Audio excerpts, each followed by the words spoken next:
बिस्मिल्लाहिर्रहमानिर्रहीम सल्लल्लाहु अला मुहम्मद। जी डियर स्टूडेंट्स, आज हम एक्सरसाइज नंबर 6.3 क्लास 10th इसको सॉल्व करने जा रहे हैं। इस एक्सरसाइज के अंदर हमारा प्रैक्टिकल एप्लीकेशन है किसकी, वेक्टर्स की। वेक्टर्स को हमने पिछली दो एक्सरसाइजेज में पढ़ा, ये लास्ट एक्सरसाइज है इस चैप्टर की। तो वेक्टर्स हमारी प्रैक्टिकल लाइफ के अंदर कहाँ कहाँ यूज़ होते हैं, तो प्रैक्टिकल एप्लीकेशन ऑफ वेक्टर्स इस एक्सरसाइज के अंदर हम इसको डिस्कस करने जा रहे हैं। तो स्टार्ट करते हैं। Plot A B and C to form a triangle A B C. Plot यानी ड्रॉ करना, ग्राफ ड्रॉ करना, ग्राफ बनाना है जी हमने ए बी सी, और ये 3 पॉइंट्स हैं, इन तीनों पॉइंट्स से एक ट्राइंगल बनेगी। तो पहले हम ये ग्राफ ड्रॉ करते हैं, नेक्स्ट काम उसके बाद करेंगे, ठीक है। तो लें जी, तो इसके लिए हमें सबसे पहले क्या ड्रॉ करना है जी, रेक्टेंगुलर प्लेन ड्रॉ करनी है। और उसमें हम जानते हैं ग्राफ ड्रॉ करने का तरीका क्या है कि 1-1 सेंटीमीटर के फासले के ऊपर हमने एग्जैक्टली इस तरह मार्किंग करनी है पहले, ओके। ये एक्स एक्सिस हो जाएगा। ग्राफ ड्रॉ करने का तरीका डिटेल में बता रहा हूँ मैं आपको जी। ये हो गया हमारा एक्स एक्सिस, और इसी तरीके से इसके सेंटर से लेकर हम एक लाइन ड्रॉ कर लेते हैं कुछ इस अंदाज में। तो ये हम हर एक को एक नंबर कंसीडर कर लेते हैं जी। इसी तरह ये नीचे, और ये क्या हो जाएगा, ये हमारा एक्स एक्सिस हो जाएगा, सॉरी वाई एक्सिस हो जाएगा। डन। 1 2 3 4 5 6 7 -1 -2 -3 -4 -5 -6, और एक्स एक्सिस वाई 1 2 3 4 5 6 ऊपर को, और इसी तरह नीचे -1 -2 -3 -4 -5 एंड -6। लें जी, हमने कोऑर्डिनेट प्लेन ड्रॉ कर ली। इसमें अब हमारे 3 पॉइंट्स हैं। पहला ए पॉइंट है -5 और 4, यानी x -5 y 4। तो देखते हैं जी x -5 कहाँ पर है। तो x -5 ये है, तो इसके साथ हम स्केल रख के सीधा स्ट्रेट जाएंगे और 4 को ढूंढेंगे। लें जी, 4 कहाँ पे है, ये आ गया। लें जी, ये हमारा पॉइंट है A, यहाँ पे हमने A मार्क कर दिया, ठीक है।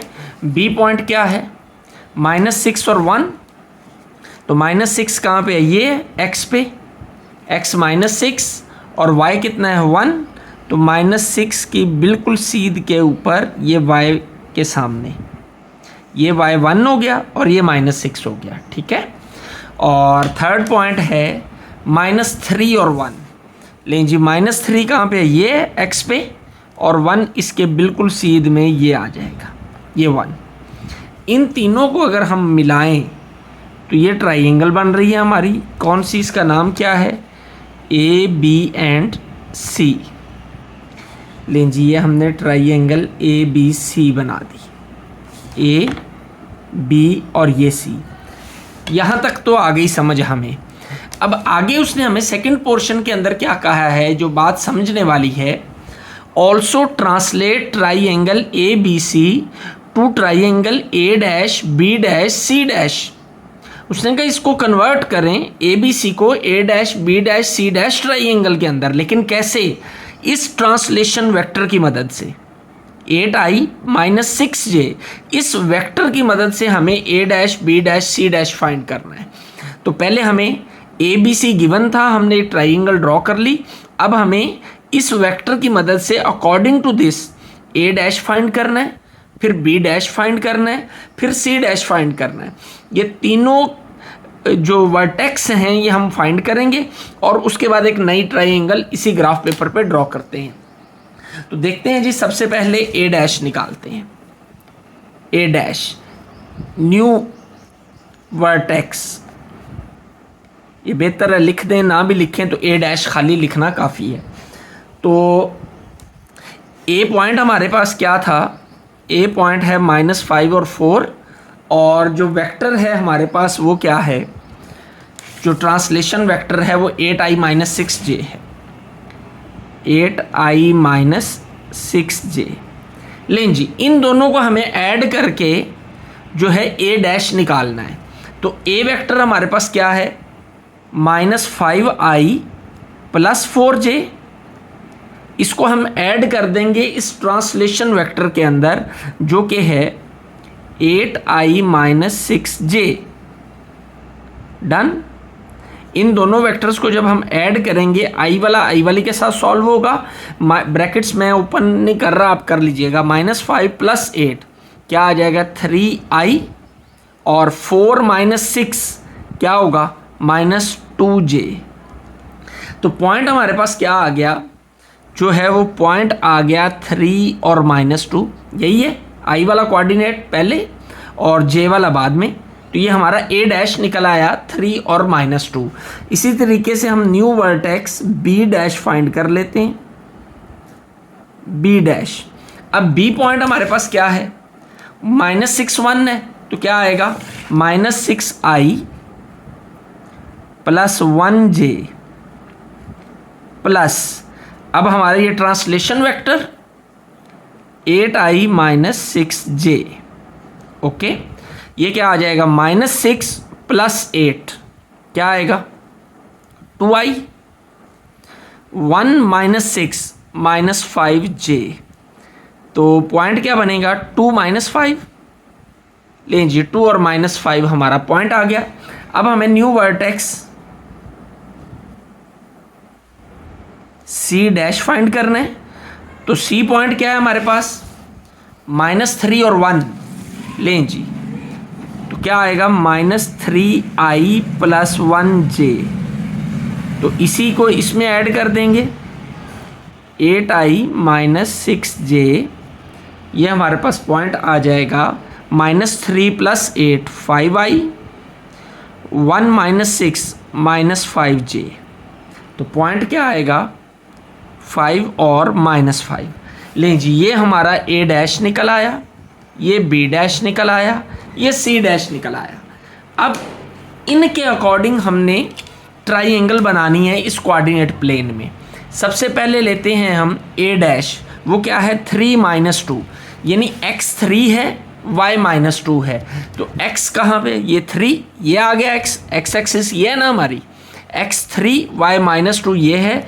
स्केल रखेंगे 3 के परपेंडिकुलर और -2 के सामने बिल्कुल हमने ये डॉट लगा दिया। ये पॉइंट हमारा कौन सा आ गया, ये ए डैश आ गया।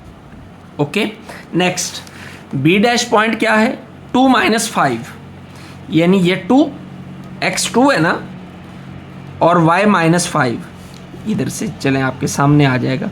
ये नहीं, इसके 2 की बिल्कुल सीध में ये -5 पे हमने पॉइंट लगाया। ये हमारा क्या आ गया, ये बी डैश आ गया। आगे सी डैश किसके बराबर है, 5 - 5। लें जी, आ जाएं, 5 कहाँ पे, x5 ये है, और इसके सामने y -5 कहाँ पे आएगा, ये आ गया। ये हमारा क्या आ गया, सी डैश। इनको मिला दें तो ये हमारी नई ट्राइंगल बन गई, जिसे हमने क्या नाम दिया, A dash B dash C dash. Okay, और इसके बाद हम यहाँ से एरो बना देंगे डॉटेड, कि ए से हमें, जब हम इसका ट्रांसलेशन वेक्टर हमने बनाया ए का, तो ए डैश आया। इसी तरह बी का ट्रांसलेशन वेक्टर यहाँ से डॉटेड लाइन ड्रॉ करते हुए हम यूँ आ जाएंगे यहाँ तक कि ये हमारा बी डैश है, और इसी तरह सी का ट्रांसलेशन वेक्टर यहाँ से सी से खींच देंगे यूँ डॉटेड। ओके, लें जी, ये देखें, ये हमारी ग्राफ में ये डायग्राम बन गई। तो इसी तरीके से हम अगला क्वेश्चन भी सॉल्व करते हैं, बिल्कुल आसान, कि ए बी सी हमें गिवन है, A dash B dash C dash हमने निकाल कर उसका भी प्लॉट कर लिया ग्राफ में, और उसके बाद उनके जो हैं ट्रांसलेशन वेक्टर जो हैं वो भी हमने एरो के ज़रिए खींच दिए। Question number 2, plot A, B, C and D to form a square A, B, C, D। अब हमें यहाँ पे 3 की बजाय 4 पॉइंट्स हैं जो कि चारों मिलकर एक स्क्वायर बना रहे हैं। तो पहले स्क्वायर बनाते हैं जी। A क्या है? -6 - 2, यानी x -6 है, y -2 है। तो ढूंढते हैं जी x -6 कहाँ पे है। ये आ गया x -6 और इसी की सीध में हमने -2 लेना है। ये -2 कहाँ पे आएगा? ये आ गया। ये हमारा पॉइंट क्या है? A। Next point -6 - 5। लेकिन जी इसी -6 की सीध के अंदर हमें कौन सा पॉइंट लेना है? y -5। तो ये आ गया -5। ये हमारा B पॉइंट आ गया। ठीक है। अब C पॉइंट -3 - 5। तो x -3 ये है, तो x -3 - 5, ये -5 ये आ गया जी। ये हमारा C पॉइंट है। इसी तरह D पॉइंट क्या है? -3, x -3 y -2। तो यहीं पे x -3 और y -2 ये आ गया। लेकिन जी इनको हम मिलाते हैं तो ये D पॉइंट है, ये हमारा एक स्क्वायर बन जाएगा। ये थोड़ा बहुत फ़र्क किस तरह ग्राफ ड्रॉ करते हुए आ जाता होता है जब आप ग्राफ पेपर के बगैर ड्रॉ कर रहे होते हो, तो इससे परेशान नहीं होना। लें जी, ये एक स्क्वायर बन गया। अब इसके दूसरे हिस्से के अंदर हमें क्या कहा जा रहा है? Also translate square A B C D to square A dash B dash C dash D dash. उसने कहा इस स्क्वायर को इस स्क्वायर में तब्दील करें, लेकिन बाय ट्रांसलेशन वेक्टर दिस, यानी ट्रांसलेशन वेक्टर जो है वो हमें दिया गया है। ट्रांसलेशन वेक्टर वो क्या है? 9i + 7j। तो हमें अब फाइंड क्या करना है? a डैश फाइंड करना है, b डैश फाइंड करना है, c डैश फाइंड करना है और d डैश फाइंड करना है। a हमारे पास मौजूद है, तो इससे हम a से a डैश बनाते हैं इस ट्रांसलेशन वेक्टर की मदद से। तो a डैश किसके बराबर होगा? a डैश यानी a डैश आएगा जब a को इसमें प्लस कर देंगे। तो a क्या है? -6i - 2j। लें जी, a है -6i - 2j प्लस ये वाला वेक्टर 9i + 7j। तो क्या आएगा? -6 + 9 ये आएगा 3i -2 + 7 आ जाएगा +5j। तो क्या आया? 3 और 5। ये हमारा पॉइंट बन गया। ठीक है, ये a डैश है। नेक्स्ट b डैश फाइंड करना है। तो b डैश किसके बराबर है? b उसमें प्लस करेंगे, -6i - 5j। लें जी, -6i - 5j को प्लस कर देंगे इसके अंदर 9i + 7j। तो हमारे पास क्या आएगा? -6 + 9 3i और -5 + 7 क्या आएगा? +2j। तो पॉइंट क्या आएगा? 3 और 2।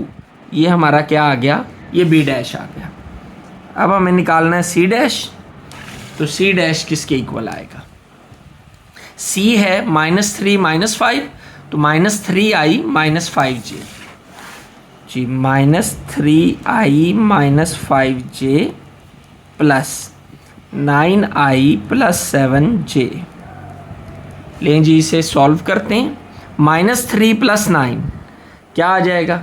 6i और -5 + 7 + 2j। तो पॉइंट क्या बनेगा? 6 और 2। ये क्या आ गया? ये c डैश आ गया। अब हमें d डैश निकालना है। तो d डैश के लिए पहले हमें d चाहिए। d क्या है? -3i - 2j। तो -3i - 2j प्लस जी 9i + 7j क्या आ जाएगा, -3 + 9 क्या आएगा 6i और -2 + 7 + 5j। तो पॉइंट क्या आया 6 और 5, ये हमारा D डैश आ गया। लेकिन जी इसके अकॉर्डिंग अब हमने ड्रॉ करना है क्या, स्क्वायर। तो A डैश 3 और 5 यानी x3 y5, x3 कहाँ पे है, ये इसी की सीध में हमें y पे 5 ढूंढना है। तो y पे 5 इसकी सीध में ये आ गया। लें जी ये A डैश आ गया। अब B डैश लेना है हमें, वो क्या है 3 और 2, x3 y2। तो इसी की सीध में y2 कहाँ आ जाएगा, यहाँ आ जाएगा। ये हमारा क्या आ गया, ये B डैश आ गया। अब C डैश क्या है 6 और 2, तो x6 y2, ये 6 है तो y2 इस 6 की सीध में 2 कहाँ पे है, ये लेंज, ये 2 आ गया। ये हमारा C डैश है। तो D डैश क्या है 6 और 5, यानी इसी 6 की सीध में हमें 5 ढूंढना है। ये आ गया 5।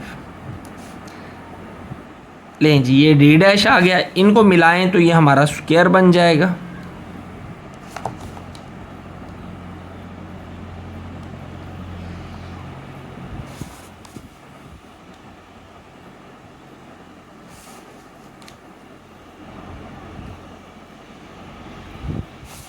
लें जी ये स्क्वायर आ गया।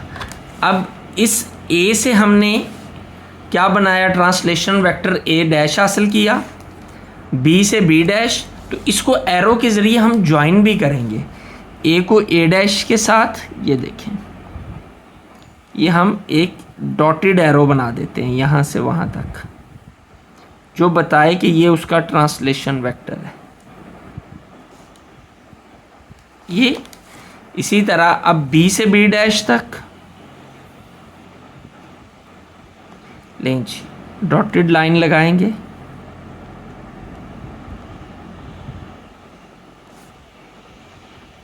इसी तरह C से C डैश तक,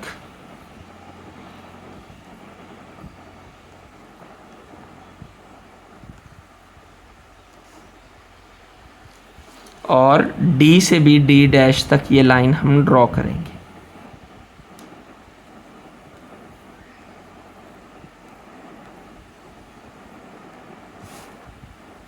लें जी ये हमने इस तरह की कुछ डायग्राम ये हमारी बनेंगी, और हमने ये अपना सेकंड क्वेश्चन जो है वो कंप्लीट कर लिया। क्वेश्चन नंबर 3, प्लॉट ABCD, ये पॉइंट्स दिए गए हैं, हमें इन्हें प्लॉट करना है हमने कोऑर्डिनेट प्लेन के अंदर to form a kite ABCD। बिल्कुल पिछले जैसा क्वेश्चन है, लेकिन फ़र्क सिर्फ ये है कि उसमें हम क्या ड्रॉ करते थे स्क्वायर, और इसमें हमें काइट बनानी है। शेप चेंज हुई है, बाकी पॉइंट्स उसी तरीके से हमने फाइंड करने हैं। ट्रांसलेशन वेक्टर यहाँ भी हमें ये गिवन है, तो करते हैं फाइंड। ये मैंने आपकी आसानी के लिए पहले जो है ये कोऑर्डिनेट प्लेन ड्रॉ कर ली है। इसमें एक बात का आपने ख़ास ख्याल रखना है कि स्केल से इनको बनाते हुए बिल्कुल इक्वल डिस्टेंस के ऊपर ये पॉइंट्स लगाने हैं, ठीक है। तो अब A को ड्रॉ करते हैं। A क्या है -6 और 3, यानी x -6 है और y 3 है। तो x -6 कहाँ पे है, ये है, देखिए ना, ये x एक्सिस है ना, तो इस पर -6 यहाँ पे होगा। तो -6 की सीध में हमें y पे 3 ढूंढना है, ठीक है। इस -6 की सीध में अगर हम गौर करें तो y कहाँ पे आता है, y ये 3, ये y एक्सिस है ना हमारा, तो ये 3 इसके बिल्कुल सामने ये आ गया, सॉरी यहाँ पे आएगा ऊपर। तो ये वाला पॉइंट हमारा क्या हो गया, ये A हो गया। B क्या है, B पॉइंट है -4 और 0, -4 और 0, यानी x -4 y 0, तो वो यहीं पर ही होगा क्योंकि x एक्सिस के ऊपर y 0 होता है। इसी तरह C पॉइंट है -2 और 3, लें जी देखते हैं -2 और 3 यानी x -2 और y 3, तो ये 3 आ गया इसके बिल्कुल सामने, ये B पॉइंट और ये C पॉइंट। ठीक है, अब D पॉइंट -4 और 4, तो ये -4, इसकी सीध में y पे 4 कहाँ पे आएगा, ये लें जी इसकी सीध में हमने ये 4 ले लिया यहाँ पर, ये क्या पॉइंट है, ये D पॉइंट है, तो काइट बन गई जी हमारी। ये देखें इनको मिलाएं आपस में तो ये काइट ही बनती है। ये इधर से इसको C से मिला देंगे,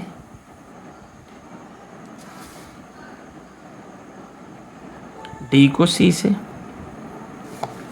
और A को D से।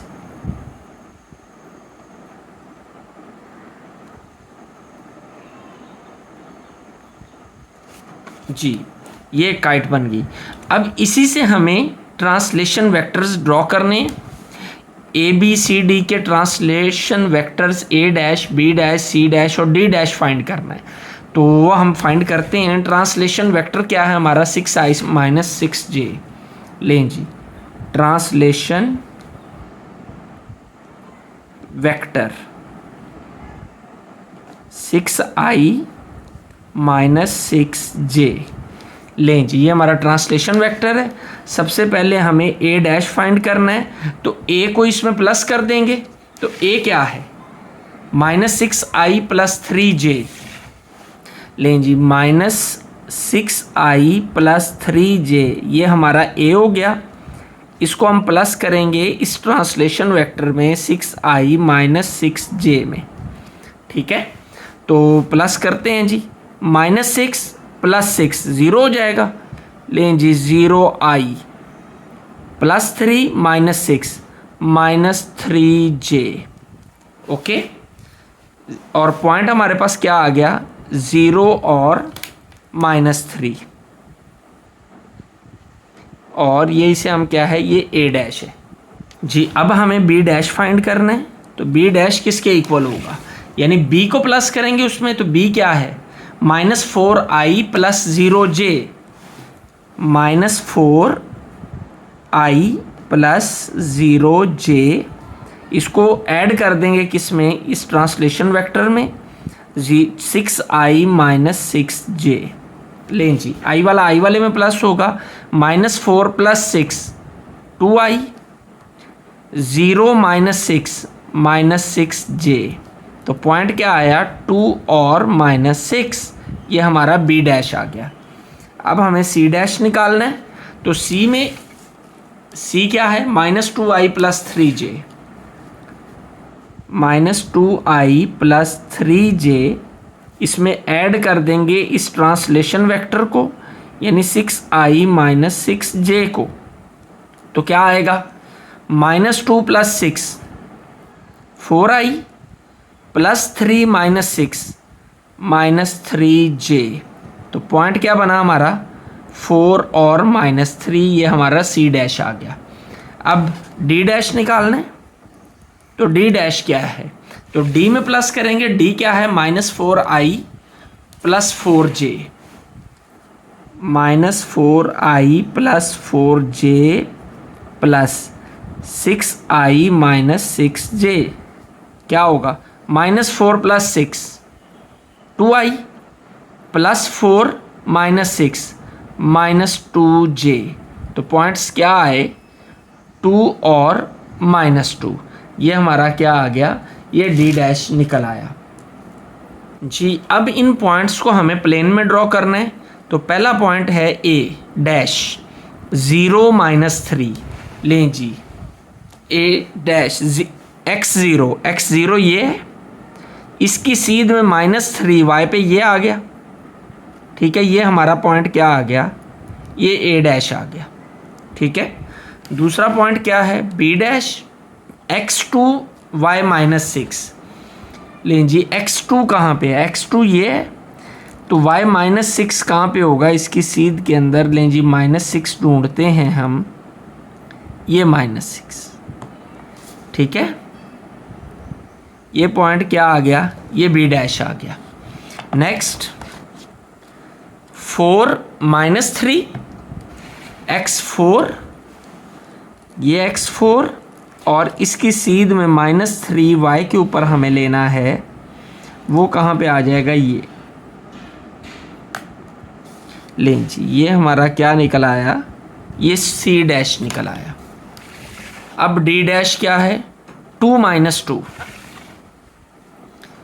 x2, ये x2 y माइनस 2 ये है, तो इसकी बिल्कुल सीध के अंदर ये पॉइंट लगा दिया हमने, ये d डैश आ गया। इनको मिलाएं जी, a डैश को हम मिला दिया d डैश से ये, और इधर ज्वाइन करते हैं इसको, a को b से, b को c से, और इन दोनों को भी ज्वाइन कर देते हैं। लें जी, ये हमारी काइट बन गई। और इनके आगे अब आगे हमें ट्रांसलेशन वेक्टर्स जो हैं वो ड्रॉ करने हैं। ए से ए डैश, ये ए से ए डैश तक डॉटेड एरो बना देंगे।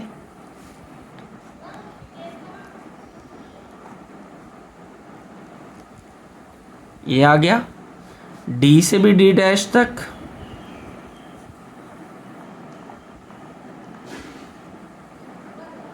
ओके। सी से भी सी डैश तक,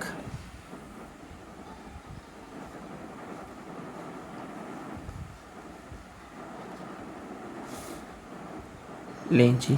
इसी तरह बी से भी बी डैश तक हमने ये डॉटेड एरो बना देना है।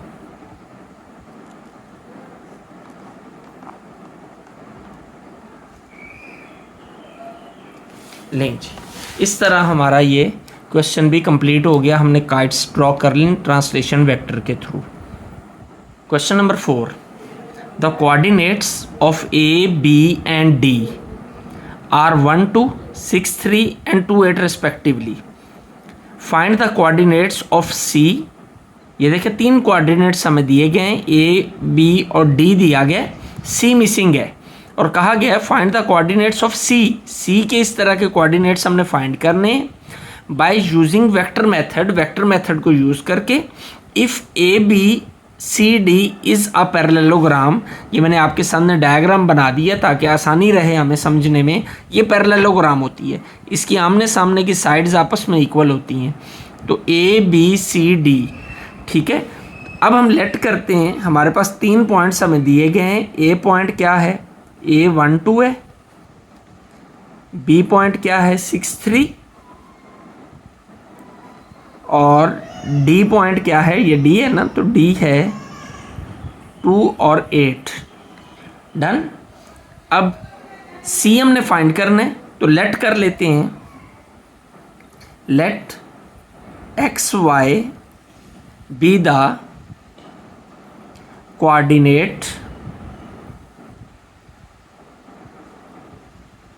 Coordinates of point C. हम फर्ज करते हैं जी एक्स वाई जो हैं ये सी के कोऑर्डिनेट्स हैं, ठीक है। तो यानी हमें एक्स और वाई फाइंड करना है। अगर हमें एक्स हम निकाल लें और वाई निकाल लें तो इसका मतलब ये है कि हम सी के कोऑर्डिनेट्स फाइंड कर लेंगे। अब ये पैरेललोग्राम है, तो पैरेललोग्राम में ए बी और ये डी सी आपस में बराबर होंगे, क्योंकि पैरेललोग्राम में आमने सामने की साइड्स जो हैं वो आपस में पैरेलल भी होती हैं और इक्वल भी होती हैं। तो हम लिख सकते हैं A B vector is equal to D C vector, ठीक है। तो ए बी यहाँ पे लिखते हैं हम 1 2 6 3, ये क्या है एक्स वाई, और ये 2 और 8। अब हमें ए बी वेक्टर निकालना है। तो ए बी वेक्टर कैसे आता है, जो टर्म बाद में होती है, बी बाद में है ना, तो बाद वाले में से पहले वाले का कोऑर्डिनेट माइनस होगा।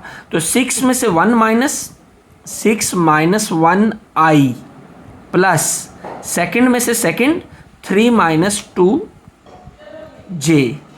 ये हमारा ए बी वेक्टर आ गया इक्वल टू। अब हमने डी सी वेक्टर लेना है, तो सी बाद में, तो x माइनस 2 आई, और ये y minus 8 plus y minus 8j। Done. ये हमारे पास क्या आ जाएगा, 6 minus 1 5i plus 3 minus 2 1j is equal to, ये एज इट इज आएगा, प्लस y माइनस 8j। दो वेक्टर्स इक्वल हूँ, ये एक वेक्टर है, ये दूसरा वेक्टर है, दोनों में इक्वल का साइन है।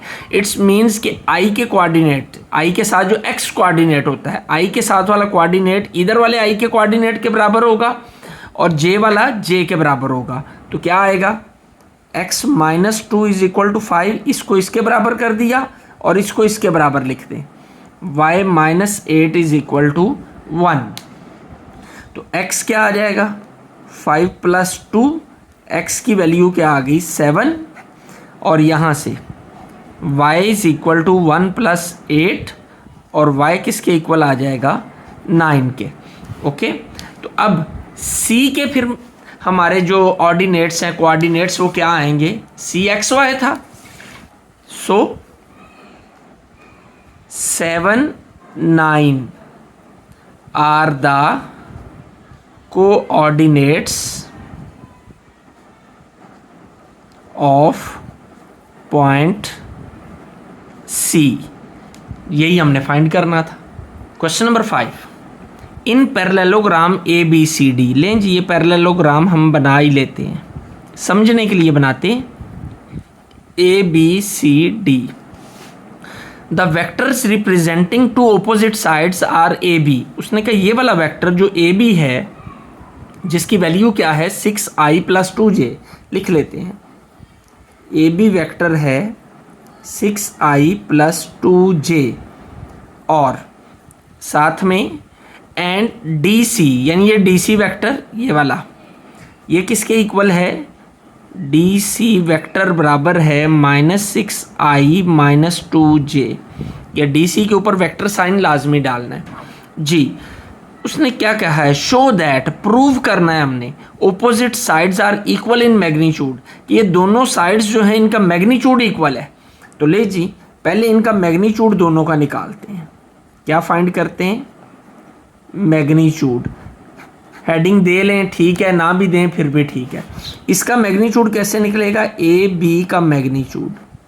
मैग्नीट्यूड निकालने का तरीका हम जानते हैं, वो क्या है, x का स्क्वायर प्लस y का स्क्वायर। अब x क्या होता है, जो i के साथ वाली वैल्यू होती है, यानी 6 का स्क्वायर प्लस y क्या होता है, जो j के साथ वाली वैल्यू होती है 2 का स्क्वायर। क्या आया 36 प्लस 4। तो AB का मैग्नीट्यूड क्या आ गया, वो आ गया 40 स्क्वायर रूट। ठीक है, इसी तरीके से अब DC का मैग्नीट्यूड निकालते हैं। तो DC मैग्नीट्यूड किसके बराबर होगा, उसी तरह से x square plus Y square का स्क्वायर रूट। लें जी, x क्या है -6, लें जी -6 का स्क्वायर प्लस y क्या है -2, तो -2 का स्क्वायर। तो माइनस का स्क्वायर प्लस होता है, 6 का स्क्वायर 36, माइनस का स्क्वायर प्लस हो जाएगा, 2 का स्क्वायर 4। तो DC हमारे पास किसके इक्वल आ जाएगा, DC का मैग्नीट्यूड आ जाएगा 40 स्क्वायर रूट। देखें जी, दोनों का मैग्नीट्यूड सेम आ गया। तो यही हमने प्रूव करना था कि दोनों का, so opposite sides are equal in magnitude. जी, अब दूसरी चीज़ हमने क्या फाइंड करनी है, दूसरी चीज़ हमने फाइंड करनी है कि वो पैरेलल भी हैं। तो जाहिर बात है, पैरेललोग्राम है तो पैरेलल तो होंगे। तो यहाँ हम लिखते हैं, पैरेलल की हेडिंग दे देते हैं। तो पैरेलल, दोनों वेक्टर्स को हम लिखते हैं। AB हमारे पास किसके बराबर है, ये हमें गिवन है 6i प्लस 2j। इसी तरीके से DC किसके बराबर है, -6i माइनस 2j। जी, तो DC, मैं यहाँ पे DC ले रहा हूँ। अगर मैं DC से -1 को कॉमन ले लूँ, चलें पहले वैसे लिखते हैं, DC -6i माइनस 2j। अब ये दोनों देखें सेम है, सिर्फ साइन का डिफरेंस है ए बी में। तो अगर मैं डी सी में से -1 कॉमन ले लूँ तो बाकी क्या बचेगा, माइनस कॉमन आने की वजह से साइन चेंज हो जाएगा, 6i हो जाएगा, ये भी साइन चेंज होकर +2j हो जाएगा। अब देखें ये क्या आ गया है, ये तो ए बी आ गया अंदर, ए बी इसी के बराबर है। तो फिर हम लिख सकते हैं D C is equal to -AB। ये डी सी जो है वो ए बी के नेगेटिव के बराबर है। तो यही चीज़ जाहिर करती है कि ये दोनों आपस में क्या हैं, पैरेलल हैं। ठीक है, so A B and DC are parallel to each other। लें जी, इस तरह हमारा क्वेश्चन नंबर 5 जो है वो कंप्लीट हो गया। यकीनन आपको बहुत एंजॉय आपने किया होगा, बहुत अच्छे से आपको समझ आई होगी। तो अगर आपको वीडियो पसंद आई है तो लाइक और शेयर कर दें। कमेंट सेक्शन में अपनी आरा का इजहार लाजमी किया करें ताकि उनकी रोशनी के अंदर इन वीडियोस को मज़ीद बेहतर से बेहतर बनाया जा सके। अल्लाह आपका हामी नासिर हो। अस्सलामु अलैकुम।